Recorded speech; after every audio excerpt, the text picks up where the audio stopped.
Gente, bom dia, ou boa tarde, ou boa noite, não sei que horas que vocês vão ver o vídeo. Vamos começar com as nossas aulas à distância. Queria dizer para vocês que para mim também não é muito legal, eu adoro ver o rostinho de vocês, ver a reação que vocês estão tendo e escutá-los, mas como é a nossa alternativa, a gente vai fazer o melhor que a gente puder, tá bom? Bom, lá no Moodle eu coloquei para vocês um slide, tá escrito slide 8, intertextualidade. Esse slide é como se fosse o slide que eu fosse passar lá na sala. Então, eu vou acompanhando pelo slide e vou indicando para vocês em qual slide que tá cada coisa que eu tô falando, certo? Então, vamos lá. Eu vou baixar aqui no celular. Se vocês tiverem esse recurso, tiverem a opção de assistirem pelo computador e acompanhar os slides pelo celular ou vice-versa, é o ideal. Mas se não der, sem problema, baixem no celular de vocês, vão acompanhando tudo pelo celular, quando for necessário vão pausando pelo celular mesmo, tá bom? Bom, então vamos lá, gente. A intertextualidade vai ser o título dessa nossa próxima matéria, do nosso conteúdo. E aí, como vocês sabem, eu sempre deixo algumas perguntas no slide. E a primeira delas é o que é comunicação. Eu não vou fazer igual a Dora Aventureira, parar e ficar esperando vocês responderem o que é comunicação, mas lembrem aí, tenho certeza que vocês lembram que comunicação é tornar algo comum. Daí que vem a palavra comunidade, por exemplo. Então eu vou passar algo para a comunidade e vou tornar algo comum. E depois vem a pergunta o que é um texto. E por que vem essa pergunta? Porque se eu me comunico, eu tenho que produzir textos orais ou textos escritos. Então, a partir da definição de comunicação e da definição de texto, é que a gente vai entrar na intertextualidade.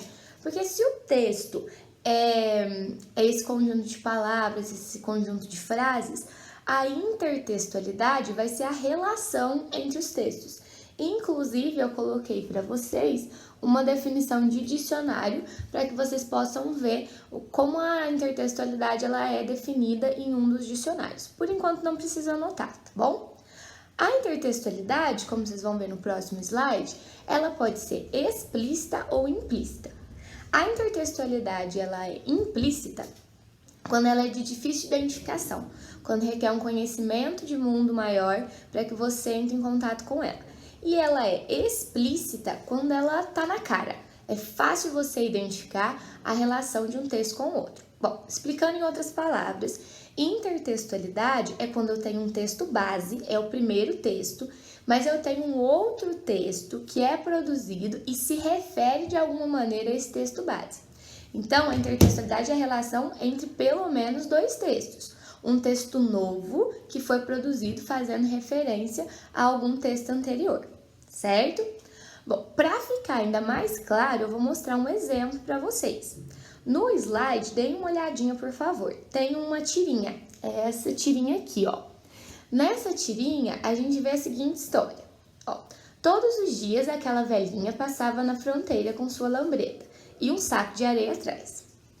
Olha aqui, dona. Ninguém tira da minha cabeça que a senhora é contrabandista. Então, um homem fala para ela, que aparenta ser um policial pela linguagem não verbal. Ela esparrama a areia e responde: juro, moço, no saco só tem areia. Aí ele diz a ela: vamos combinar, se a senhora contar a verdade, prometo que a deixe passar na boa. E ela pergunta: jura? E ele responde: juro. Aí ela coloca a mão na boca, porque vai cochichar algo e diz: não contrabandeio nada, passei aqui só pra te ver. Quando a gente lê essa tirinha, talvez ela nem tenha graça, porque pode ser que a gente não tenha a referência do texto base no qual ela foi inspirada. Então aí fica pra gente uma intertextualidade implícita, ou às vezes a gente nem identifica a intertextualidade. Agora eu vou mostrar para vocês o texto no qual essa tirinha foi inspirada. Esse texto é que dá base para a produção dessa tirinha, e quando a gente consegue identificar explicitamente que a tirinha vem de um outro texto, é mais fácil a gente identificar o humor e talvez até achar engraçado, tá? Então vamos lá, esse texto também está no slide e eu acredito que muitos de vocês já conheçam, que é um texto muito lido no ensino fundamental e é um texto bem legal. No cantinho do texto, lá no slide, eu coloquei também o trecho da tirinha que faz referência, tá bom? Então vamos ver a história, tá? Ó, a velhinha contrabandista. Diz que era uma velhinha que sabia andar de lambreta. Então a lambreta é aquela moto. Todo dia ela passava na fronteira montada na lambreta com um bruto saco atrás da lambreta. O pessoal da alfândega, tudo malandro velho, começou a desconfiar da velhinha. Um dia, quando ela vinha na lambreta com o saco atrás, o fiscal da alfândega mandou ela parar. A velhinha parou, então o fiscal perguntou assim para ela: escuta aqui, vovozinha, a senhora passa por aqui todo dia com esse saco aí atrás. Que diabo a senhora leva nesse saco? Então a gente já vê a referência à tirinha. A velhinha sorriu com os poucos dentes que lhe restavam e mais os outros que ela adquirira no odontólogo e respondeu: é areia. Aí quem sorriu foi o fiscal. Achou que não era areia nenhuma e mandou a velhinha saltar da lambreta para examinar o saco. A velhinha saltou. O fiscal esvaziou o saco e dentro só tinha areia. Muito encabulado, ordenou a velhinha fosse adiante. Ela montou na lambreta e foi embora, com o saco de areia atrás. Mas o fiscal ficou desconfiado ainda. Talvez a velhinha passasse um dia com a areia e no outro com muamba, dentro daquele maldito saco. No dia seguinte, quando ela passou na lambreta com o saco atrás, o fiscal mandou parar outra vez. Perguntou o que ela levava no saco e ela respondeu que era areia, ué. O fiscal examinou e era mesmo. Durante um mês seguido, o fiscal interceptou a velhinha e todas as vezes o que ela levava no saco era areia. Diz que foi aí que o fiscal se chateou. Olha, vovozinha, eu sou fiscal de alfândega com 40 anos de serviço.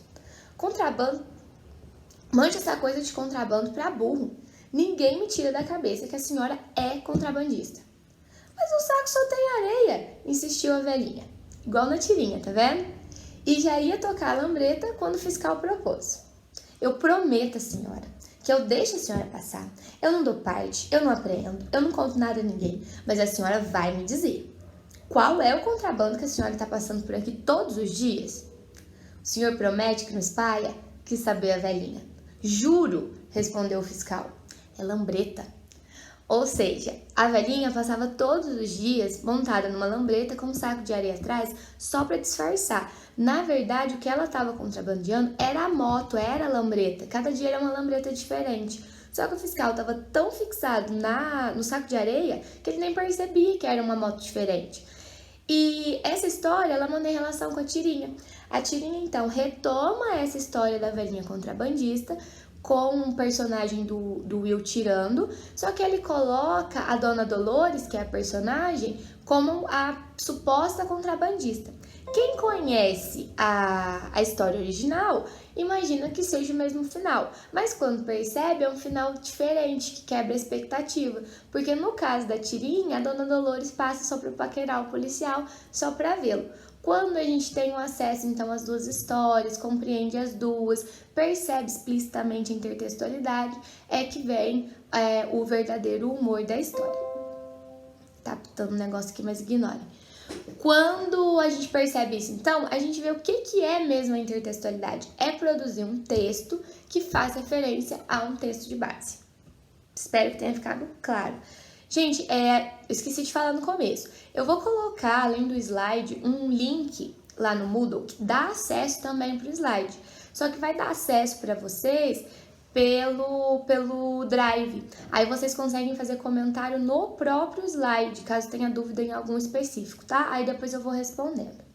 Bom, mas continuando.